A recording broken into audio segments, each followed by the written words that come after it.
We arrived in Brownsville, Texas, and we were excited to get a rooftop tent set up.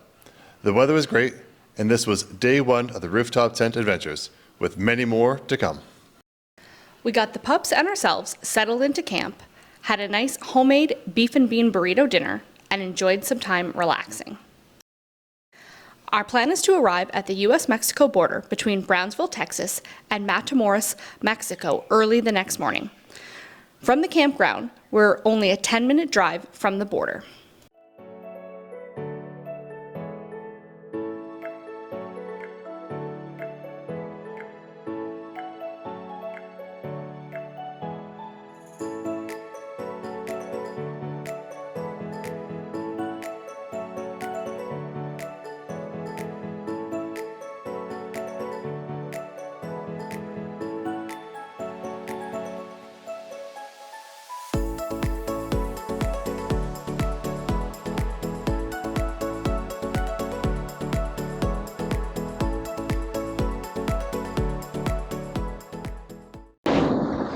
Okay, so we made it into Mexico and we crossed the border.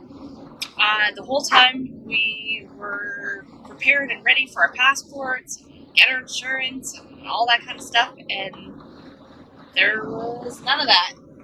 So we kept thinking like, oh, we're not actually at the border yet. They're gonna check, they're gonna check, they're gonna check. All that we went through was like a lane that asked if you had anything to declare, and if you didn't, you just drove through, and they stopped and like took pictures of your car. But like We paid $4 to cross the bridge. That's the only person we actually talked to was the guy that took $4 US. So yeah, so like the entrance fee or whatever into Mexico, and then we kind of thought we might be in no man's land for a while, thinking like, okay, the actual Mexico border is coming up. We're just in that space where we've left the U.S. and we haven't actually entered Mexico yet. But no, we're through. We're in Mexico, and we're actually past our first town. So we do still need to get insurance. So we're looking for a spot. We thought we would do that right at the border. But I know you can get it online as well, so we might end up just, when we stop and get gas, go online and get our insurance that way. What happened when we crossed the border is not how it should be done. We are still uncertain why and how there was no border agents when we passed through, only Mexico military waving traffic through the checkpoints. You go to the customs agent and get your entry stamp into Mexico. Typically, you'll fill out a declaration form here, similar to the ones used if arriving by air. There will be another wicket or office close by where you get your tip or temporary import permit for your vehicle. They are not always easy or clear signs, so ask the customs agent where the tip office is located. You need Mexican car insurance to drive in Mexico. This is required by law. The easiest way to purchase is online before you get to the border, just setting the start date for the day you arrive in Mexico. There are many online companies to choose from. We'll put the link in the video description to the one that we used.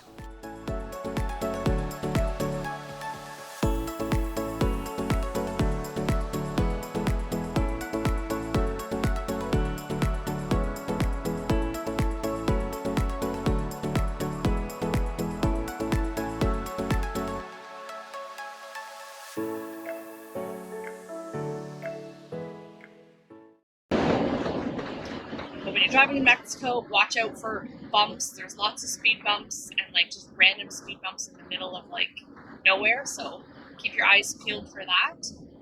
And then just coming out of the border, once you get out of town, the highway, for the first while, it's like there's no lanes.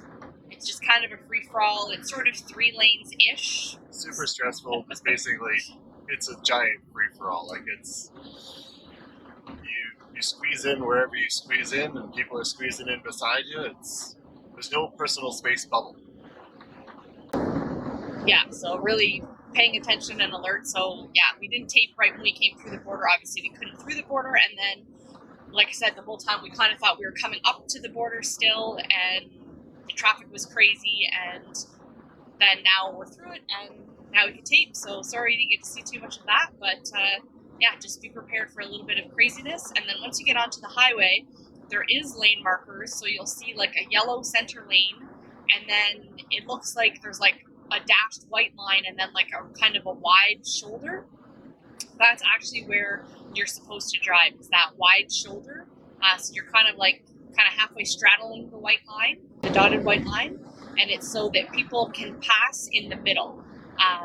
So basically, you kind of stay over there, or you can stay in the middle of the lane and then just pull over when someone's coming. But it's more than wide enough, and we know we're kind of going a little slower anyway, so we're just sort of staying over in that lane, and then there's lots of space. We don't have to pull over; they can just go around behind us into the center. Or for oncoming traffic as well. So we stay over in the middle, over straddling the line, because oncoming traffic, they could pass.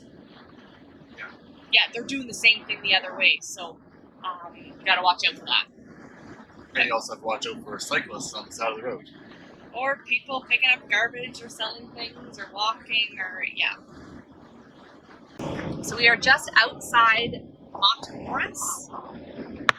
And forgive me, I'm probably saying a lot of those names wrong. That's just going off memory, and I think it's Matamoros. Something very similar to that, if that's not it. So we're just kind of coming into like farmland and fields to start out. So we'll see how far we make it today.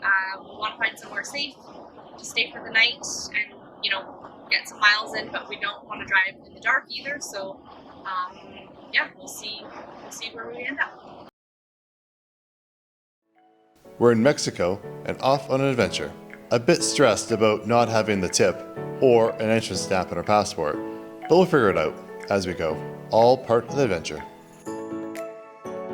Learn more about the Mexico road conditions as we tour northern Mexico en route to our first Mexican camp spot. Thanks for watching, and we'll see you on the next amazing adventure.